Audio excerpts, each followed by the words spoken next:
Howdy. This is Mission Texas. A political podcast about winning Texas by 2032, or else we may lose the White House for a generation. I'm one of your hosts, Alex Clark.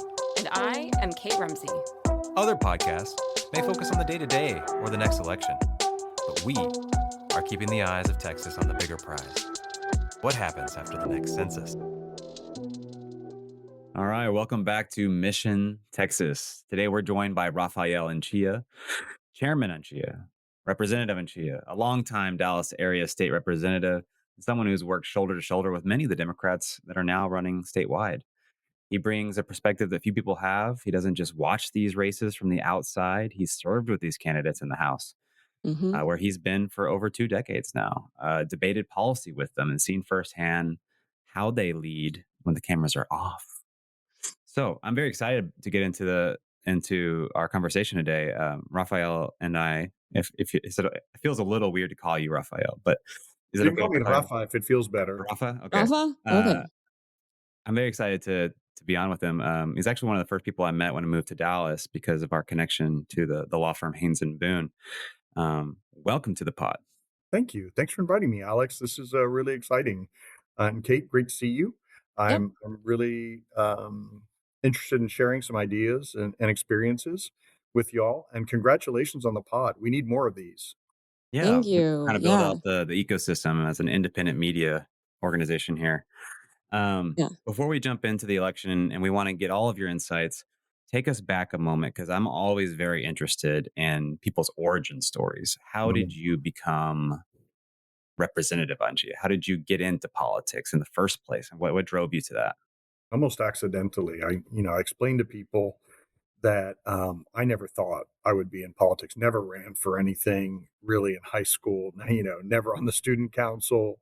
I guess I did run for Young Democrats. There were 4 of us in my high school, and I think I came in third or something. But I didn't run for anything in fraternity in college and it wasn't until 2000 rolled around and I had been involved in launching a leadership program in south of I-30 in North Oak Cliff that included Adamson and Sunset high schools. I coached the Sunset mock trial team. I was a terrible coach. I was no good. Worked with the debate team down there because, and I can take a step further. I was principal. I went through Leadership Dallas in 1998, 1999, before you all were born. And I was walking. Born. I was walking with barely. I was walking with the principal, and I asked him. I saw the demographics of Sunset High School were really similar to the high school I went to. 90+% Hispanic. And I asked him. I said, "Hey, can I meet with some of your mock trial students, or can I meet with some of your debate students?" He was like, "No, we don't have that." I was like, "What?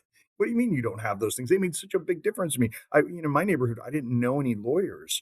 And it wasn't until lawyers came from a big firm and volunteered for mock trial, that I got to touch one, and see them in a suit. And I thought that looked really interesting because I wanted to be James Bond. And that looked like the closest thing in my neighborhood that looked like James Bond, right? And so I asked the principal, "No, we don't have that." So I volunteered. I said, "Now you do." And I volunteered, and I got my prior firm to kind of adopt Sunset High School. And we were just I didn't know what I was doing as a mock trial coach, but the most important thing is I was bringing lawyers to the campus, and for the women, especially for the young Hispanic women at Sunset, to see female lawyers was a game changer. And I've run into a bunch of the people who were in the mock trial program back then.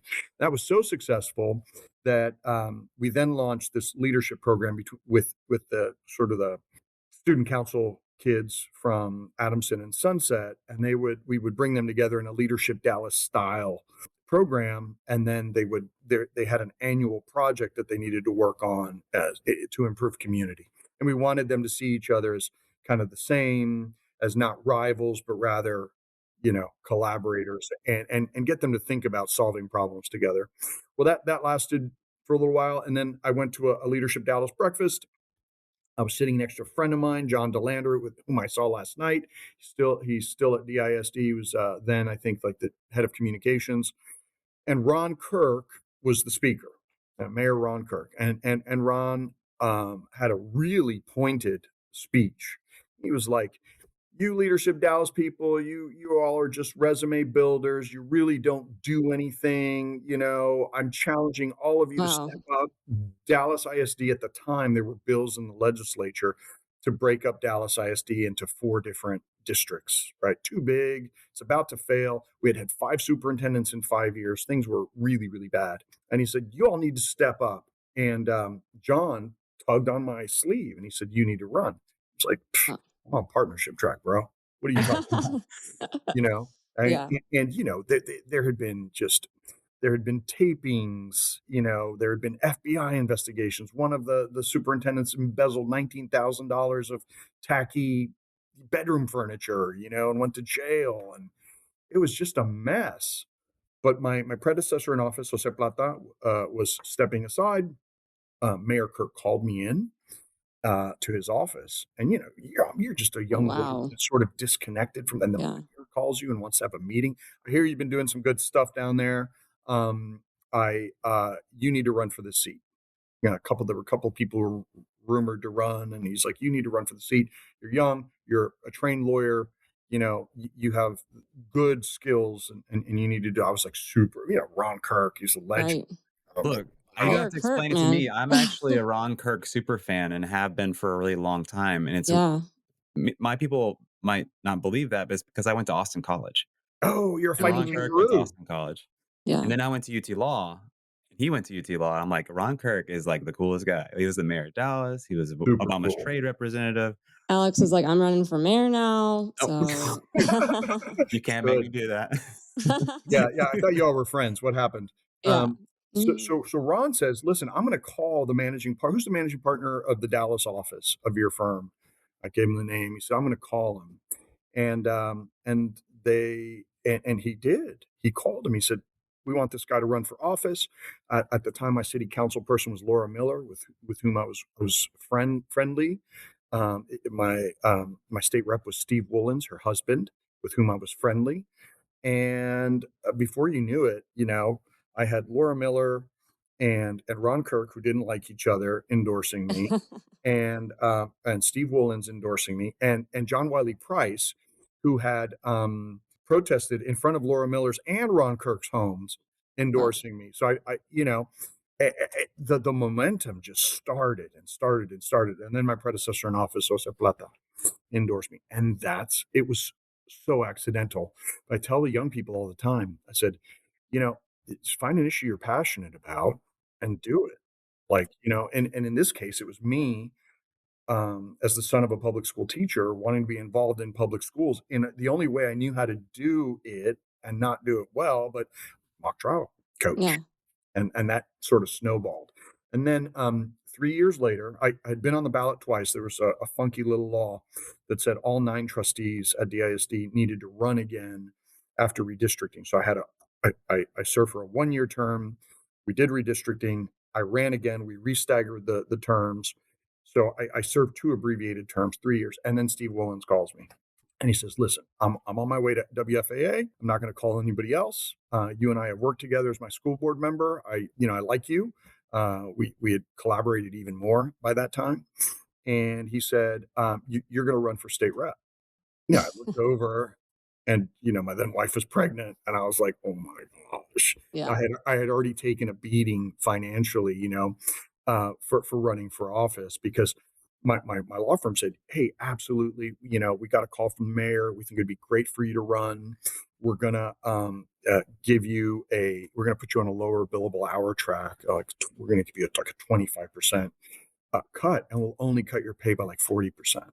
And I was like, That's not fair. Wait, "Yeah." So it didn't, mathing So there. so I Nah. was like, "Okay, now, I'm gonna, be gone for 140 days every 2 years if I win this race. How's that gonna work?" Well, they kept me on that, ultimately, no regrets, but as you know, Kate, it is not good financially. Big law and running for office is rough. Um, so he calls me, "You're going to run." Was like, "Steve, Steve Woolens, your state rep, has been there for 24 years. Is like, you're going to run, and I'm going to support you." I was like, "Oh, okay," and um, and I'm glad I did it. So I ran. Domingo Garcia was the other candidate in the race. Um, um, that he had represented a district wholly outside of District 103, and ultimately he was rejected from filing because he didn't live in the district, and he was the only other one who filed. So there began the happy state rep career of Rafael Anchia without an opponent with a opponent who had been kicked off the ballot, and no general election. Right. And remind us, what year was that? This is before God's parents were born. Okay. In 2004, I was elected. 2004. Yeah, Yeah, I was that's elected amazing. it was a long time ago. So between the school board service, which began in May of 2021, and now my state house service, it's been 25 years. Yeah. Well, I have two follow-up questions on that before we dive into the primaries, because I think it helps us explain like what's going on, which is, can you help us understand where your district is now? Because I know it's evolved. And two, a lot of your colleagues, especially the ones from 2018 who flipped seats, are now running for statewide. So I'm wondering, do you got any like FOMO here? Like, should I have thrown my hat into any of these races, or you wish you were weighing into these big primaries? No. And Okay. and for a couple of different reasons. I'm in the most beautiful relationship of my life. And so on a personal basis, it's been, really, really fulfilling to be able to dedicate time to Rebecca. And our daughters are doing great. So that's been fantastic. I don't think, in another elected capacity that would have been achievable. And then I've been able to have a successful law career and at the same time found a real estate investment firm that's now 15 years old. We have 40 employees, and I would have never done that, been able to do that Hmm. in another capacity. This is being in a citizen legislature does give you the ability to be an entrepreneur and do these kinds of things. So really no regrets. People say, "Hey, why don't you run for Congress?" Yeah. When they created the 33rd congressional district, Mark Vesey and I, really really close friends in the legislature, and we had those discussions. Gosh, Congress does not A sound lot. exciting at Yeah. all. It sounds awful.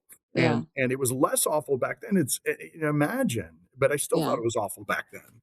And then the other one that has come up repeatedly is mayor. That's come up since 2007. That's just a hard job. That's a Yeah.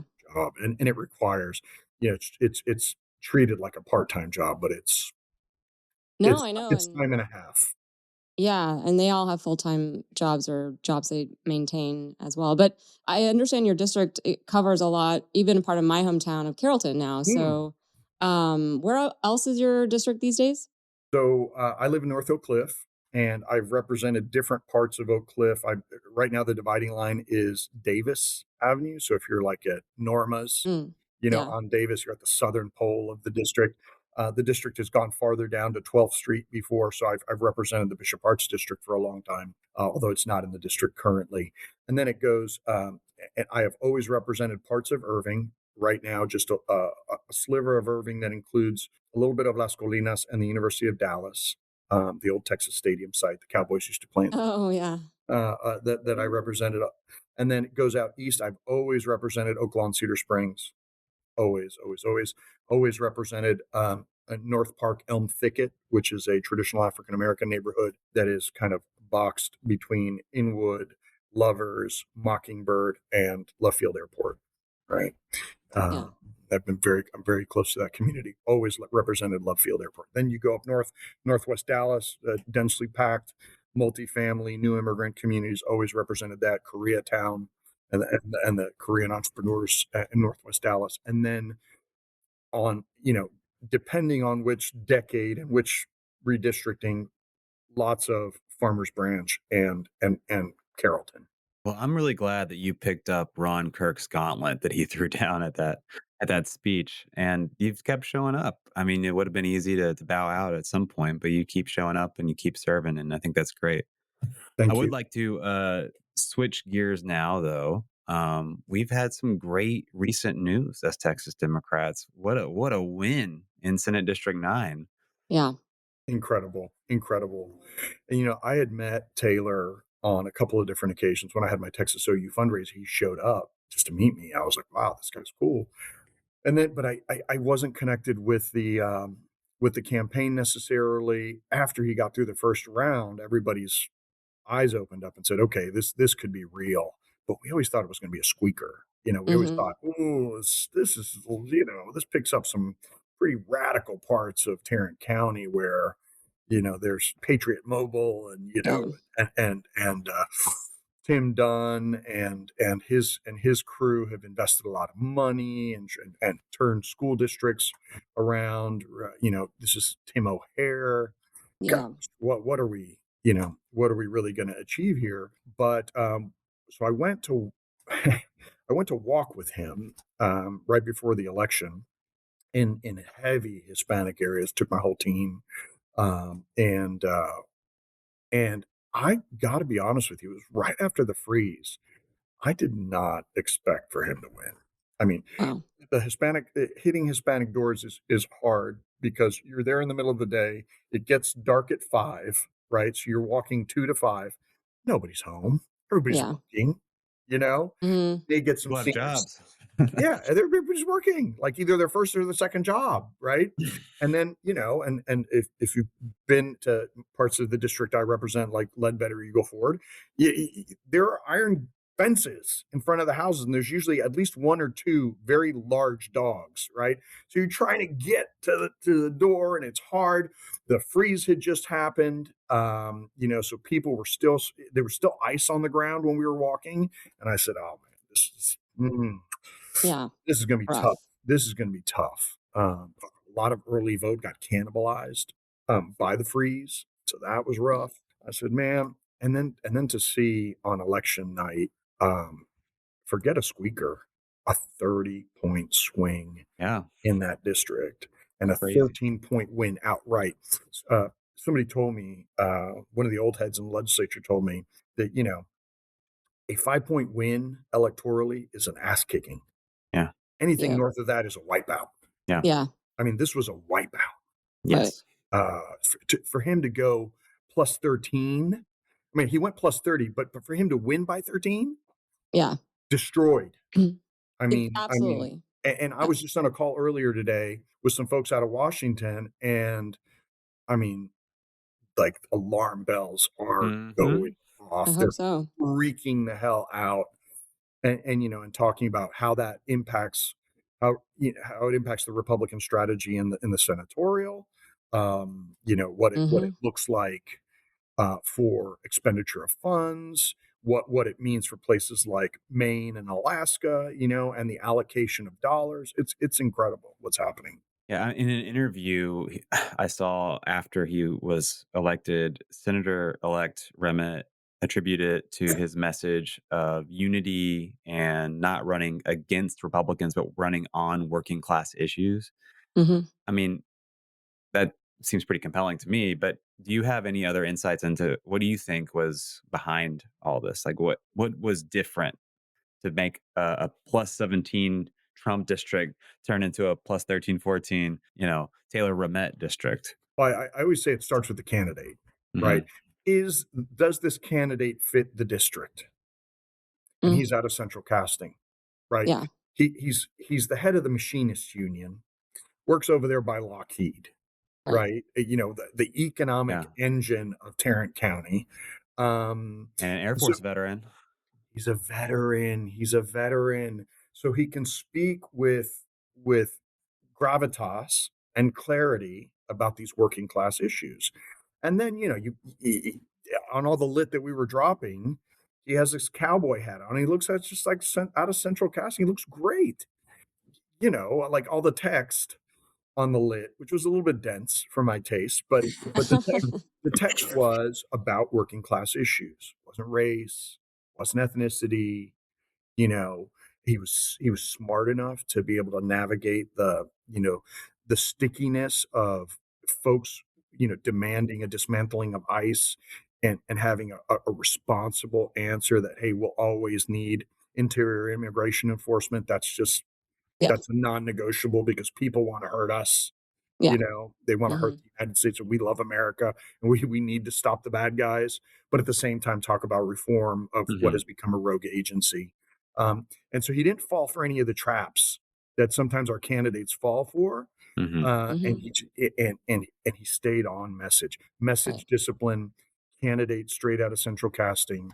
You know, that's where it all starts. And Yeah. then you kind of figure out where the temperature of that district or the state or the country is come election Right. time, starting after Labor Day of 2026. One of the things, it's so funny you were talking about lit because everybody has different lit. I've been knocking a lot of doors. I knocked doors for my own race. Literature for the Uh, non-lingo. Literature, yeah, it's what you're putting on the doors and handing out at events. And you're like, okay, what 3 bullet points am I going to put on there? And what am I going to say about my bio that's summed up in 43 years? But I had heard that also part of it was that a lot of people, because of Patriot Mobile, what you were talking about, which is what like Wham Scans, however you say her name, that was one of her companies, and they created a pack, and it was pretty MAGA and a lot of school board races. And we heard a lot about how parents had really gotten organized, especially in Keller ISD, Grapevine, Southlake, and they stayed organized. And I think some people were frustrated that the national discourse was like, oh, this is a referenda on Trump. And it was really like, no, this is a celebration of working class messaging and also the people who have gotten off their sofas and said, I'm going to do something about these public schools. And who can do something about it? It's my state and Senate representatives. So I just, my hat is tipped off to the people who did the hard work. And I also want to give a shout out to a lot of the other candidates that are running in contested primaries and also just the general, because they all came out during their own primary season to knock doors for him. And I had heard that it took away from their own volunteer hours for their own door knocks. So it's a big testament to us all coming together as Democrats, which I think we need to hear.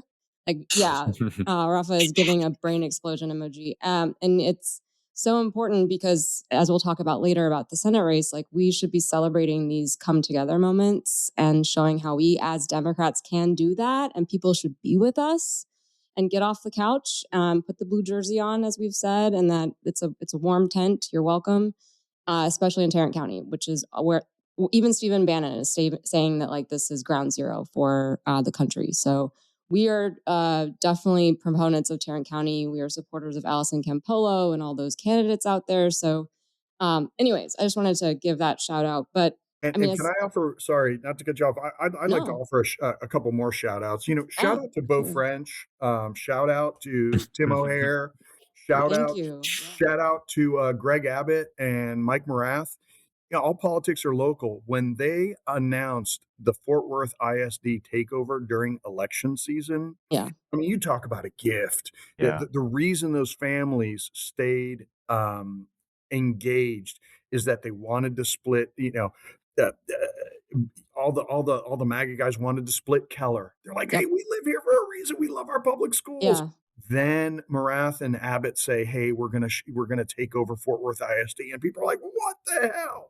I yep, mean, so it's like preparation meets opportunity, right? All the things you talked about, but I mean, they really did give us a couple of significant public school gifts, and you layer on top of that this being a referendum on vouchers as well, mm-hmm, and you can just see how all the pieces came together. Yeah, I think that's an important piece of nuance that these people were voting for Taylor Rehmet. They weren't voting for the Democratic Party, right? Like the exit polls show like the people who were voting, when you break it down by people who typically vote in the Democratic primary, the Republican primary, maybe they're infrequent voters or maybe they're new voters.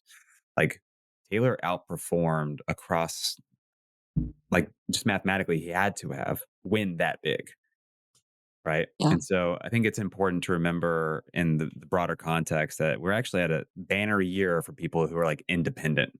Like something like 45% of the country now identifies as independent and 27% each. identify as Democrat or Republican. So I think it's really important that we keep that in mind. And yes, we want to build that tent. 100%. Dan Patrick's messaging was, "Oh, Republicans didn't come out." Well, that's not true. Republicans came out and voted for Taylor. Yes. Independents Yeah. came out overwhelmingly and voted for Taylor. Hmm. That's the fundamentals of the race. Do you have a candidate that will allow those people to come on over and vote for them? Well, so that's the Senate race. I'm wondering, Rep. Anchia, as we gear up for your colleagues in the state house, like how are you thinking about it as we head in? Because we flipped 12 seats in 2018. We've talked to a lot of them. How many do we need to take back over the legislature? How are you thinking about it as we head into the general? We're at 62 currently, 88, 62. I think we're going to win a bunch of seats this cycle. The question is, how many? Do we win 4 or do we win 12? Right. I've seen the big swings. When I was first started in the legislature, we were at 62. Then we won 6 seats, in the Craddock years running against Tom Craddock. And then we got to 68, and then we got to 76, 74. And there was one seat in Irving that we lost by 15 votes. We would have been at parity, at actual parity, 75-75. And you know what the mechanism is for breaking a 75-75 tie in the legislature? No idea. Flipping a coin. Are you kidding me? I Are really, you joking? if a candidate cannot get to 76 votes outright, like, where you'd have one Democrat flipping this way or one Republican flipping that way, you flip a coin.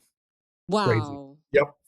So we were Insane. almost in coin flip territory, although we did have a Democratic candidate that I think would have been able to get at least one Republican to have the majority. We were so close. And then the 2010 election happened, and we went from 74 to 48. Mm. We went from virtual parity. We went from really controlling. I mean, we were winning vote after vote after vote in the House with only 74, and then Republicans got a supermajority in 2011, and Yeah. that was brutal. All she Brutal. wrote. All Yeah. she wrote. We've been trying to, claw our way back. So I think Well, the hopeful note on that is 2010 was a midterm for a Democratic president, and 2026 mhm, is a midterm for a Republican president. So, and a second term, right? yeah, A second term. really No, unhinged that second was term. first term. Sorry, that was first term. You're right. Yeah, so I think the fundamentals look good for us. And then, if we have a really good year, pick up 12, we're going to be a force to be reckoned with. Even if we get to 80, 70, Yeah. we're going to be a force to be reckoned with. Well, I wanted to just shout out to our friend Christian Carranza who came on. She was our second guest, and I'm hearing it has one of the most flippable seats in the state near San Antonio and Bexar County. So we're definitely putting our eyes on that race. Any other close flips that you think might happen, or any other races we should be thinking about on primary day? Well, it just depends on the tide. I mean, one of the most talented members of the legislature I ever served with is a guy named Patrick Rose. Mm, Represented Dripping Springs, had a documentary made about him, Last yeah. Man Standing, by Paul Steckler, made it really good. Yeah, and he was prolific fundraiser. He was so connected to community. I called him the day before the 2010 election. I said, "Hey man, how are you feeling?" He's like, "Look, everything that I can control feels so good. We've got the biggest lit program, the biggest door program, the biggest phone banking program. We've raised twice the amount of money that I've ever raised before. We feel great. What I cannot control is what happens nationally." And he's like, "If the tide gets too high, we'll drown." Yeah. So it's tough to tell. But there are districts that are very thin. There's some districts in South Texas that look really within, a high tide. Corpus Christi. You've got Bexar County. There are a lot of districts that where you see a high tide that a high tide would flip them, and then you've got districts locally, and this is despite a map that was supposed to give Republicans, a virtually permanent majority, that Mhm. that have been viewed as intentionally discriminatory in the legislature. Right. I think we're going to have a big year, and the tide's going to be really high. Yeah, I mean, if we can do a 30-point swing in every district, we're gonna clean up. Yeah, yeah. Gosh, if we just do a 10-point swing, Yeah. that's going to be huge. Do you want to move on to any other down ballot races? Because I'm really curious how you think about how the party has performed and being able to staff like every single race across the country or across the state. And that just includes county judge races, county commissioner, precinct, or justice of the peace. There's all sorts of county level positions that have been filled for races and judges. And they don't get as much love as our other top ballot races. But how are you perceiving that? I mean, I think, county commissioner seats in suburban counties are there are a couple that will flip if the tide gets high enough. You're going to see, and you usually start seeing it with commissioner because they're so big. When those start falling, then the stuff underneath the commissioner seat Yeah. falls. Districts that you never expect. Um, you're seeing a lot of movement in Collin County. We spend a lot of time talking about Tarrant, seeing a lot of movement in Collin County. The Collin County GOP Hmm. endorsed candidates in the city council races got schmeckled. They lost, Yes. right? I had a And friend so, in Frisco who was telling me, like, hey, I get Taylor Rehmet. I'm glad, but pay attention to Frisco and like everything that's happening in there. And anyway, so I'm affirming what you just said. So, yeah, yeah, no, for sure. And so Colin, watch Denton County. Um, yeah. that stuff may move. And then I'm always optimistic that on the statewide, no, not Senate, not U.S. Senate, but on the state side, we're going to break through somewhere, and it's going to be in a place where we didn't expect it. I remember in 2006, shortly after I was, elected, every county-wide position was held by a Republican. All of them. Hmm. Yeah, here in Just Dallas. Yeah. yeah, Dallas County. Sorry, I didn't leave that Yeah, context. yeah. Sorry. All of it in Dallas County. In fact, Margaret Kelleher was the uber popular county judge. She was great on clean air and environmental issues, and then the guy who ran against her was Foster. Foster walked up to me on filing night at the Democratic Party filing. Obviously, said, Raphael, I think I just may have made a big mistake, but they were looking around and needed somebody to file for county judge, and I just filed. I mean, he's got had a thick accent, and lo and behold, he was the county judge, Yeah. right? And so when you're not going to see where it's coming, so a guy like John Rosenthal running for the Railroad Commission, where you've got this crazy primary happening, where they're going to topple potentially an incumbent railroad commissioner, and then you have a subject matter expert like my desk mate John Rosenthal's a petroleum engineer, and everybody likes John. I mean, Yeah. he's such an affable guy. Yeah. He's Yes. running a terrific campaign, a low resource campaign, and somebody like that's going to break through. Right. Where you have a division on one side, it's how the Republicans broke through with John Tower, back in the day, and broke that stranglehold that Southern Democrats had on Texas. You're going to see something like that potentially this cycle. Well, so can I, and sorry if I'm jumping in, Alex, but please tell me if you want to jump in as well. But just on that, we talked to John Rosenthal and his episode will come out soon. But in that conversation, we were reminded, as you're saying, that the flip of our state, after we had about 100 years of Southern Democrats and the Republicans started taking over, was not at a top of the ticket race. It was on a down ballot race. And that I'm wondering, just as we get into talking about these statewide races, which is a good segue, just how much the oxygen just gets sucked up by these bigger races and whether we should instead, as we're trying to advocate on this podcast, like really paying attention to the down ballot ones where there's less of this like mudslinging and the culture wars. And it's just talking about like, let's keep the lights on, like let's do that. So I'm wondering how you think of that, and especially as we're talking about these down ballot races. We talked to John Rosenthal. We are having Clayton Tucker on, who's for ag commissioner. It's going to happen in one of those. I'm old enough to remember races where everybody talks about 3 points with Beto in 2018. There have been closer races. You had a race called the Willits Moody race. Joe Moody, State Representative Joe Moody's dad, ran for Supreme Court and came really, really close. There was a Moody Wainwright race, which was, I think, 2 points. Oh, So wow. there have been examples. I tell people, it's going to happen in Texas. We're not going to see it. Like every state, every Republican state around us has had a Democratic governor, since I've been in politics, Yeah. and some very recently. Louisiana had a Democratic governor just recently. Arkansas has had a Democratic governor just recently. Kansas is not next to us, but they had a Democratic governor, two Democratic governors. Yeah. And then Oklahoma had Brad Henry, Yeah. right? Look, you're So, singing like, my song. Like every Republican Party has elected a Democrat more recently statewide somewhere. Maybe not the governor or the Senate, but somewhere more recently than we have elected a Democrat. And every Schwarzenegger in other Republican, California. yeah, and every other Democratic Party has elected somebody statewide more recently than we have.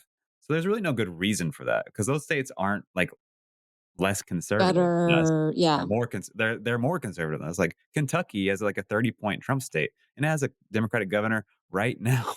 And when I remind people that yes, it was a rough cycle last cycle, but when Joe Biden beat Donald Trump in 2020, my wife ran the Biden campaign in the state of Texas, and it was 5.5, Wow. 5.5%.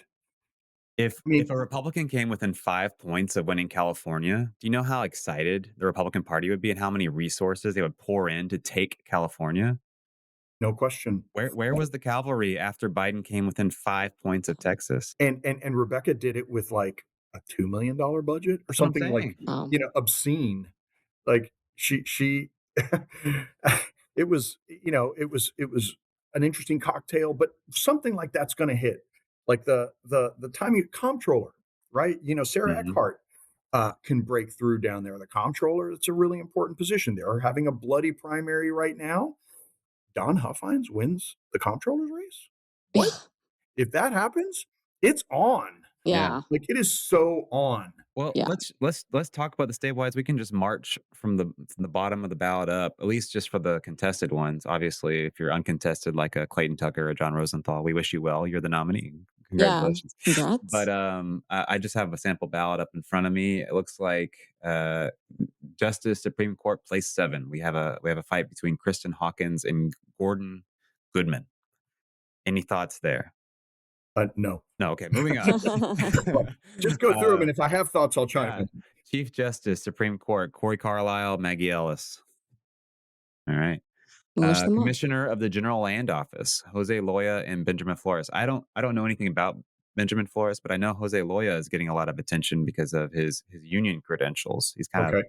basically running on a slate with Marcos Velez for lieutenant governor.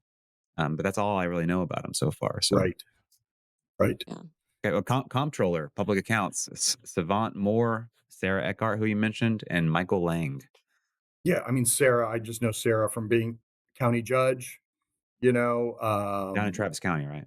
yeah, and she was a very competent, county judge. You have to be less political and just more competent. You have to inspire confidence among the population that you're a good administrator, and she did that, and she easily won the Senate seat. And she's going to have a lot of votes that come out of Travis County. She's beloved. I She's think this is really, something really people don't really understand is that if you are a Texas state senator, you represent more people than a congressman or congresswoman do oh my because God. there's like 15 seats, period, right? 31 total. Oh, How our founders way how, off. Sorry. no, how our founders came up with 31, I have no idea, but 31 is the number in the state Senate. So yeah, you represent actually a lot more than a member. Juan Jose, we're gonna edit this whole part out where I said 15. Yeah. Uh, No, we're not, Juan Jose. We're keeping it in. okay, so people don't understand this. There are 31 seats in the Texas Senate. Right. Whatever. Precisely, you nailed it. I heard You you. must follow this very closely. You're a student of the chamber, aren't We were you? just talking about county judge with Sarah. But can I ask you, someone had told me on that topic that the entree into bigger offices these days, if you're wanting to do one, like as you like climb the ladder of experience, maybe is not necessarily through like school board or city council. Maybe it's through the county judges and the county commissioners, and to think about running in those seats before you take over or try to do a bigger office to your point, just the sheer size of it. Have you heard that, or is that anything that resonates with you? It does. It does. I mean, first of all, you represent a boatload of people. I mean, Elba Garcia's commissioner district, by way of example, it could be a congressional district. And in fact, I've submitted a map many times to create a Hispanic majority congressional district based off of her commissioner district. They're very, very large. They have budgets, right? They have road and bridge districts, so they're building infrastructure, and so it's a big job. And then it is not considered a full time job. So you could have your law practice, for example. You could have your dentist practice, as Elba does here in Dallas County, and at the same time be a commissioner. And so it is very, very good. And I'll put a finer point on it. The best place to be to run for something else, if you want to run for something else, is anything with a 6-year term or a 4-year term, right? Mm-hmm. And so commissioner, county judge, state senate. Yeah. So you can run in between. Yeah. Railroad commissioner, you get a free shot because you get a 6-year term. That's why Christy Oh, Craddock is running in the Republican primary Mm. for comptroller, because interesting. she just gets to sit there for 6 years and see, and kind of see how things are playing out. Let's say we've covered everything at the bottom of the statewide ballot. Now we've reached the top three that most people think about as like the state leaders, right? Governor, lieutenant governor, attorney general. Those are the big three in the Republican Party right now. You got your Governor Abbott, you got your Lieutenant Governor Patrick, you got your Attorney General Ken Paxton.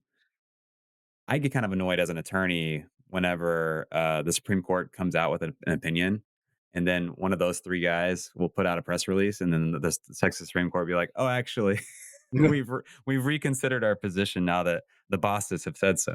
So let's get into it. Attorney General, what do we know about Joe Jaworski, Nathan Johnson, and Tony Box? We have interviewed all three of them. They've all had their episodes published. But if you have any additional insights into that race, I think it's an important one.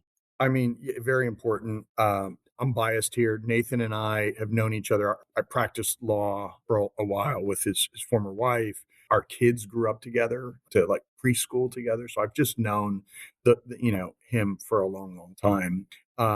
And he beat Don Huffines to win his seat, which was that was kind of a big breakthrough moment, because that seat had been held by Republicans for a long time, John Corona and others.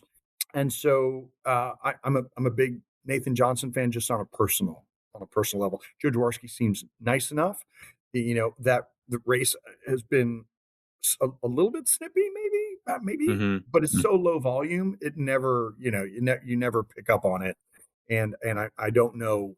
I don't know the third candidate. Yeah, Tony Box, really impressive late entrance into the race. I think all three of them are great. Tony is a veteran, former prosecutor, really compelling life story. That's a stout resume. Yeah. Yeah. And I think we'd be well served with any of them as the next Attorney General of Texas, especially coming out of the Paxton era. I'm actually very concerned with the primary that's going on the other side. I went to law school with Aaron Wright, who Ken Paxton has endorsed, and he's a true Something. MAGA true believer. He has said some ridiculous, extreme. Yeah, not even things. dog whistles. Like, he is out there saying it with his whole chest. Yeah. Horrible Yeah. stuff. All right, well, let's move up then. Who's going to take down Dan Patrick? Is it going to be Vicky Goodwin, Courtney Head, or Marcos Velez? I've not really been following this race. I know that Velez has been getting at least some what feels like grassroots traction, but I don't have an opinion one way or the other. But you know Vicky from your time in the House, though. I do. She was one of our seat flippers in 2018. She did a red to blue seat. And I just don't have a feel for. I've not followed her campaign, just to be perfectly honest. Well, maybe I can get you to gossip with me about Mike Collier, because I'm still burned up about it. But yeah, I don't have no How idea. many times are we going to mention this one? Yeah. I'm not letting it go. It just makes no sense. It's dumb, Yeah. and I don't understand his path. Yeah. Yeah. All right, then let's get into it. The top of the statewide ticket, truly on the state elections, not federal yet. Everyone wants to talk about it. We're gonna get there, listener. Listen. But for governor, We got a technically a very large ballot for governor. There's like one, two, three, four, five. There's like almost 10 names on there. I know one of them has since dropped out, but his name still appears on at least the sample ballot. Andrew White, I know, has endorsed Gina Hinojosa, but Yeah. there are some other names people might know. Bobby Cole has been running for a long time. He's got a social media following. And then Chris Bell had previously been a nominee for governor. He is running as well. So if you want to speak to that race. I know Chris. He ran so long ago. I don't think anybody remembers, right? His first race. He wasn't able to raise a lot of money. I think that was the race that had Carol Keaton, Rylander, Strayhorn, And John Kinky Cougar Friedman. Mellon, Camp in the race, or was it the Kinky Friedman race? I think it might have been the Kinky Friedman race where there was four big nominees all at the same time, such that I think Rick Perry won outright with like 38% of the vote. 38%. Yeah, What yeah. an absurd It result. was like 39 if you round We it should up. have ranked choice voting at the very least. Almighty. But that is so long ago that I don't think anybody remembers Chris. And then he had an unsuccessful race for state senate. Um, and so Gina is very House colleague. savvy. Yep, Gina Hinojosa, very savvy on social media. She's a good speaker. She really is a charismatic speaker. I suspect she'll definitely be in if there's a runoff, she'll definitely be in it as the top vote getter. Right. And we'll see if she doesn't win outright. I see hers as the campaign with the most momentum, Yeah. and she's talented. There's just no way, can't say anything other than she's very, very talented and really a really good retail politician. People like her.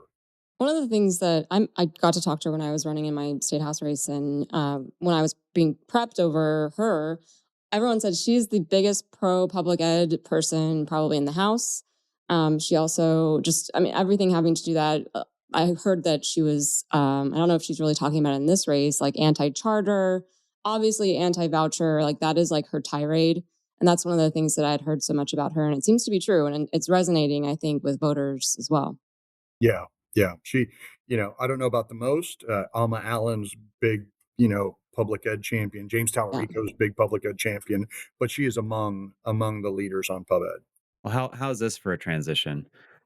Gina Hinojosa is endorsed by both James Talarico and Jasmine Crockett. Well, Wow. are there any before we go to Who are Senate? they? Sorry. Yeah.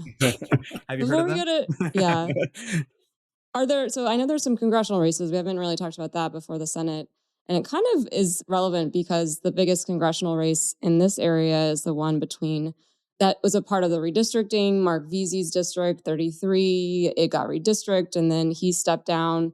He was going to run for county judge, but then Alyssa Simmons against Tim Mohair, who's a commissioner and she's beloved, so he stepped down, and then there's been this musical chairs, and then Julie Johnson had to figure out, is she running in her own district, which was 32? And then she decided she was going to run in 33 because it overlapped so much in her own district. And I will say, dear listener, that because I ran to fill her state seat, I have a relationship with Julie. So I feel awkward talking about this race objectively, but we try to be objective as a disclaimer on this podcast. But now, because of the Senate race, Colin Allred stepped down and he is running against Julie. And then we've got this like 3 and 4 people running with Zishan Haviz, who's got a lot of momentum as like a very progressive candidate. So there's a lot going on with that congressional race. I know you probably have a history with Julie and it's interesting because both Julie and Colin flipped red to blue seats. And Colin, he flipped like decades long congressional seat with Pete Sessions here in Dallas. And so I feel like he doesn't get the credit that he's due because of that flip. But any thoughts on that race? If you mind sharing, or just the like musical chair number of this redistricting? Yeah, I've known Julie for a long time. I've known Colin for a long time too. Just never served with him in the Texas House. So Julie and I just have a relationship. I hosted again, I can't endorse or contribute, but I did host a meet and greet so that people in my neck of the woods could get to know her. And I will say that much of that district is anchored in Oak Cliff, and Oak Lawn Cedar Springs. Those are big voting pockets, and I will just offer this anecdotally. Julie Johnson signs all over North Oak Cliff. You cannot drive in North Oak Cliff without seeing a saturation of her signs. I have not seen one call an all red sign. That I have no idea if he's even putting them out. He may not be. Some people just say, I'm not going to do, the door stuff. I'm just going to come in, on TV, right? Because he does have a brand, so signs are probably less relevant for him. But what I am seeing is, the LGBT community heavy for Julie, and she's getting. I see Julie Johnson signs in prominent Hispanic households in North Oak Cliff. So I see her getting some traction. I think it's going to Yeah. be tight. Anecdotally, I can just tell you I've received at least like 12 pieces of mail from Julie Johnson. She's So a she's prodigious campaigning hard. fundraiser. Oh my Yeah. gosh, she can raise money. You cannot count her out. I mean, she just will out hustle you. I remember I told her on our podcast episode with her that when I knock doors in our district out in Carrollton, they would say the last person who knocked at my door was Julie Johnson, and if you are knocking on my door too, I'm voting for you. So it's just like she herself will be out there pounding the pavement, so you can't rule her out. But I think it's interesting that we have this very progressive candidate in the mix, and he's got a lot of support for a lot of progressive people, and we've been in communication with him to try to get him on the podcast. We've just scheduling wise, we're trying to figure that out. But anyway, so that's a big congressional race that we're all kind of following. In addition to the Christian Menifee race that happened down in Houston, shout out to him. Finally, Yeah, they finally have a representative. He's sworn in, and then he's got to gear up for this primary, which is crazy. And then a general race. So the poor guy has so many races. But okay, at long last, shall we get into the Senate race before we wrap up our podcast? Yeah. Not that I want to rush you, but is there any other race you want to talk about before we get to the I think we've race. covered the landscape. I think we've covered the landscape, folks. Let's Okay. just do it. Yeah. All right, rip it off the Band-Aid. Yep. Fun fact, there are 3 candidates for U.S. Senate. There is a guy named Ahmad Hassan who, fun fact, ran in the Senate primary in Minnesota last cycle. Wow. Interesting. So, Interesting. yeah, he might get 1% of the vote, but Maybe. we'll see. All right, so really, Jasmine Crockett and James Talarico, you have served with both of them in the Texas House, right? I have. Now, Jasmine was there just for one session, so I served a lot longer with James, and know them pretty well. Know James a lot better, and it's funny. I got a text the other day, said, hey, from outside of the state, said, hey, I really like this Talarico guy, but is it real? Right? Is he like that? I was like, yeah, he's actually like that. He is completely authentic, on the stump. So for any listeners, regardless of who you're leaning towards or going to vote to or for, I mean, that really is who he is. He is authentically religious. He's a believer, but he is very much into the 2 very important New Testament commandments,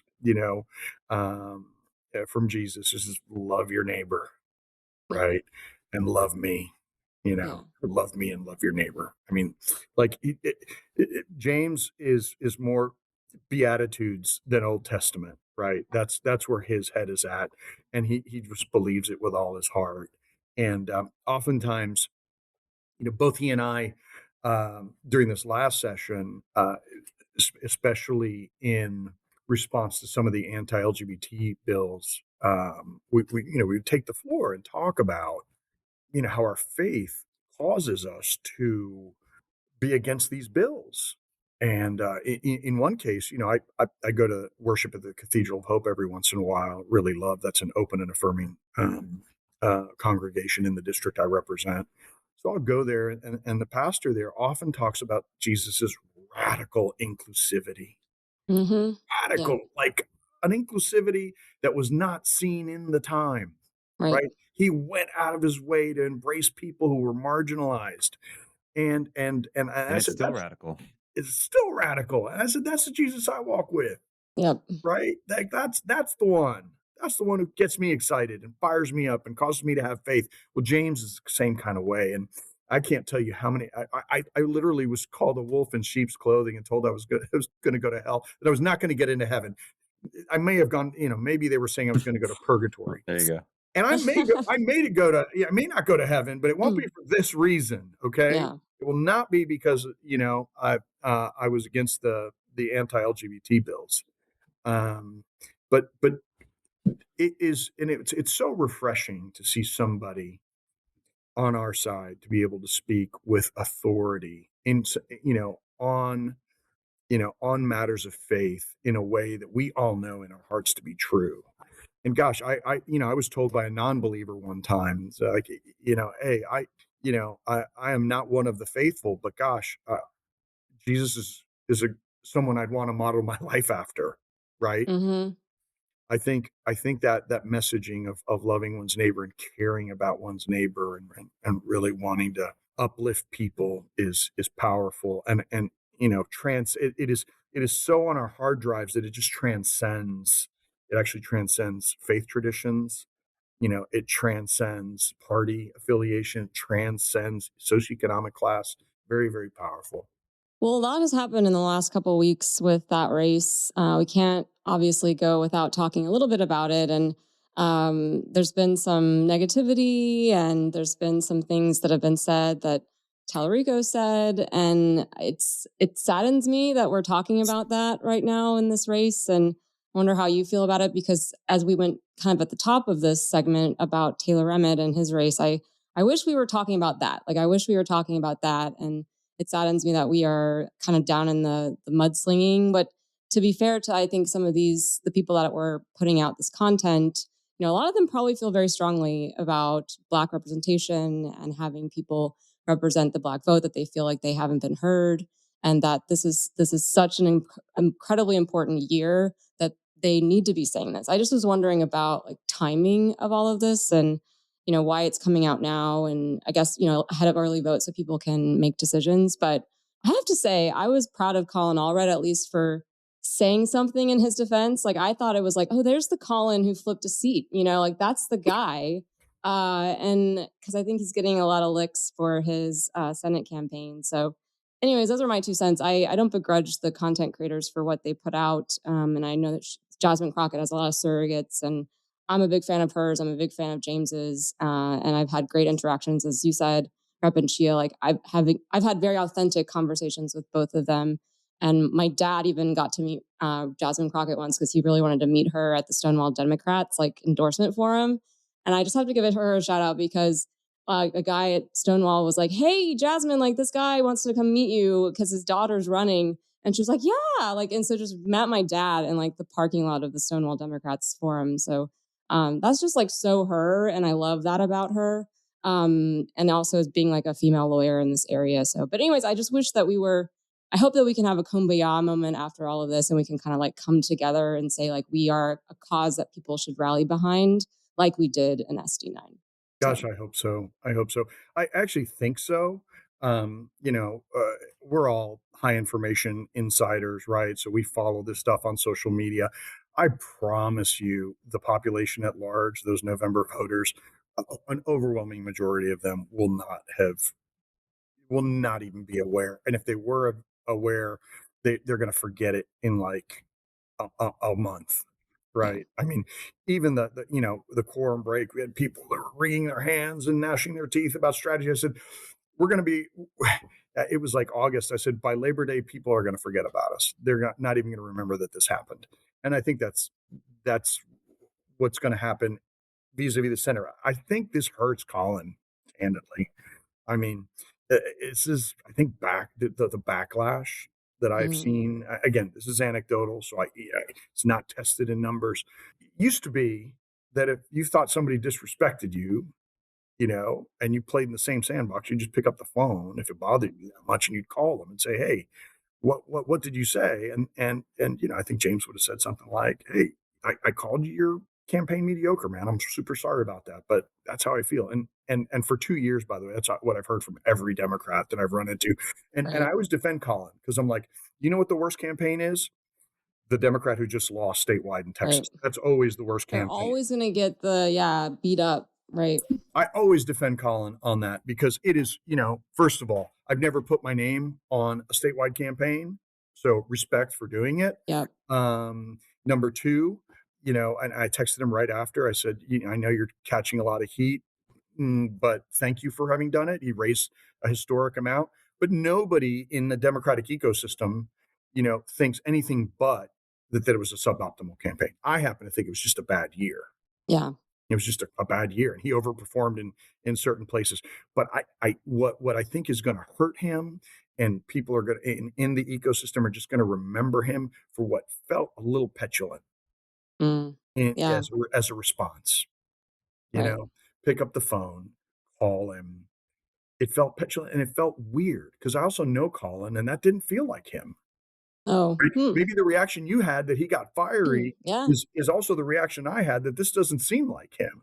Right. Right. Well, I don't know him as personally as you do, but I just remember But he I was seems like, like a chill guy. He's yeah, always been a cool, chill guy, always smiling, yeah, and so for that, the language that he used is just weird, and so I feel like there's been some backlash mm, over that, and remains to be seen what his political future is like. He still may win that seat. It is hard to overcome that much name ID, $100 million of name ID that you have that you garnered in a senatorial campaign, and the name ID that he had beforehand, right, from flipping that seat. So he still may win that seat, but I thought it was a suboptimal response.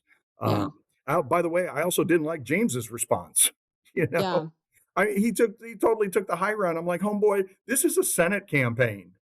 right. Oh, To you You even think respond, he yeah, should have like hit back kind of a thing? Yes, that's what I think. Mm.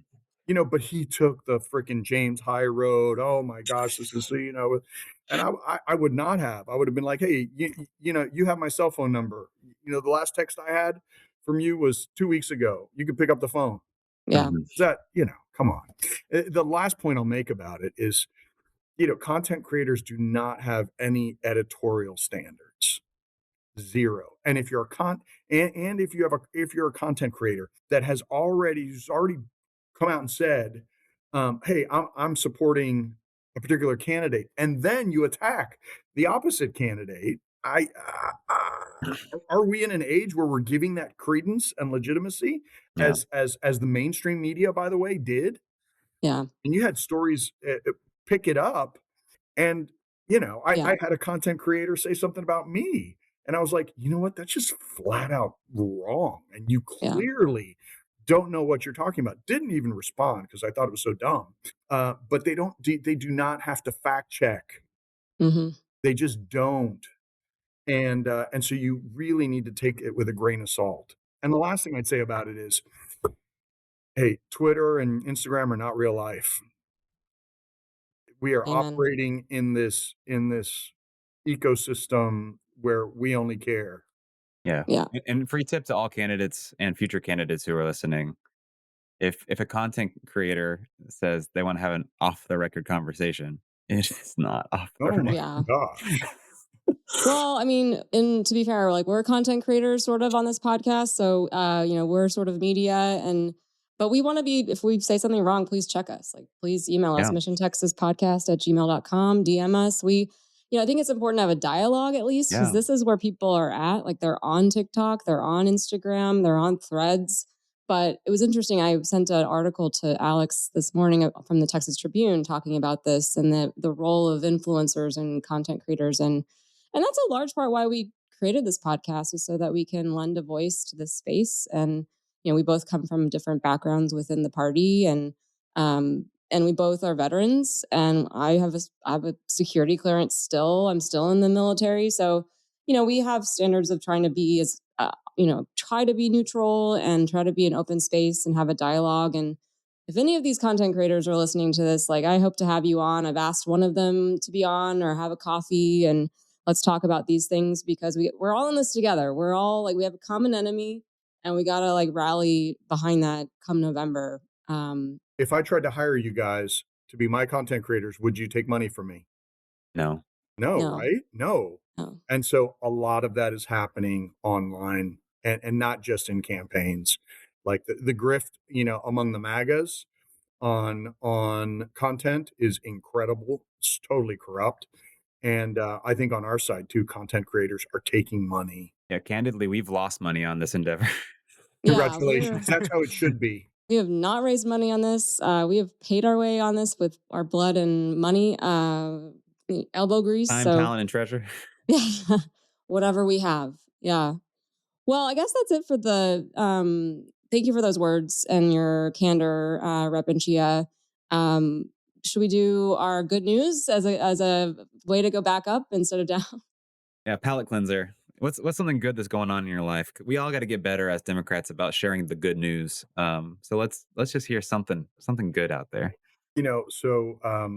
A good friend of mine, Judge Eric Moyer here in Dallas County, when you ask him how he's doing, he always says, "Ain't nobody doing better than me." And he Love says it that. a lot better than I can deliver it. But literally, if y'all are doing exceedingly well, we may be tied because in my personal life, I'm super duper happy.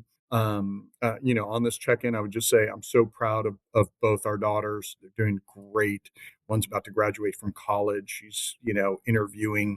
She's at an engineering university that's 70% men, 30% women, and she has grinded through that. It's going to get her computer science, computer engineering degree with a focus on AI, and I'm really proud of her. And her youngest daughter is at A&M, and she loves animals more than human beings, and she's going to be a vet and is going to go and live at an elephant sanctuary this summer. So I'm super proud of I her. love And that. my wife, Rebecca, I mean, my better three quarters, that's the stuff that makes me happy in my life. Great. That's great. Thanks for that. Yeah, I similarly with my family doing great. This week, so my husband and I are both dual military. So he's in the Army, I'm in the Air Force. We don't speak on behalf of the Department of Defense. Department of Um, War. yeah, Department of War. But he was supposed to be gone all week with some training, but because of the lapse in funding and the funding issues with the administration, he got to stay home and do it all on Zoom. And so I was going to be a single parent like all week with my 3.5-year-old, who's just, she can vacillate between a total terror and like the most adorable thing you've ever seen. So that's been great. So he's been home all week, and it's been good that we've been able to balance like both of our like he has a family law career and he's a reservist. I'm in a big law firm. I'm a reservist. I'm doing this podcast. Like, so we've been able to sort of balance that this week with our 3.5-year-old. And that's been better this week as opposed to what I thought it was going to be, which was just me like hair on fire, trying to like do everything. Yeah, my good news. This past Wednesday, I was invited to come and speak to a small group at my church. About a little over a year ago, I launched the modern worship service at First United Methodist Dallas downtown. And they have a small group that gets together on Wednesday nights, and they asked me to come and teach. And I was just so honored by that because I haven't been in that kind of a role for a very long time. I was on Young Life staff back in college and would teach regularly, but to like high school students. It was the first time I can remember. I don't think it's ever happened where a group of adults was interested in what I had to say, as far as that's concerned. I think it went really well and it was very gratifying. I talked Mm, about the topic was enough, being enough, knowing yeah. that you are enough.